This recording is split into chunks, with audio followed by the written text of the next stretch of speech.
So why are the people of Karbi Anglong protesting? What's going on in Karbi Anglong? Is it a communal clash? Or is it a protest against any religion? Is it a protest against the Biharis? The answer is no. Most importantly, it is not against the Bihari community.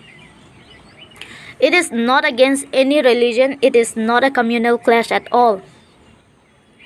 We, the people of Karbi Anglong, are protesting because illegal settlers in PGR and VGR land of West Karbi Anglong. PGR is a professional grazing reserve land, and VGR is a village grazing reserve area.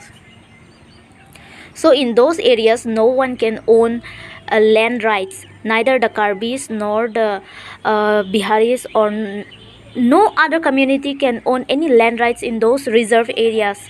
But the illegal settlers of those areas are demanding land rights.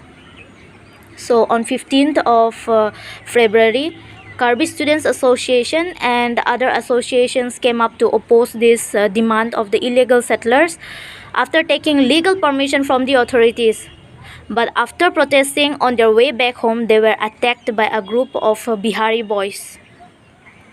So it is not a communal clash, it is not a religion, it is not against any religion, and it is not against the Bihari community. We are protesting against the illegal settlers, the illegal demand of land rights by the illegal settlers in PGR and VGR land of West Karbi Anglong. And we demand immediate eviction of those illegal settlers from those areas.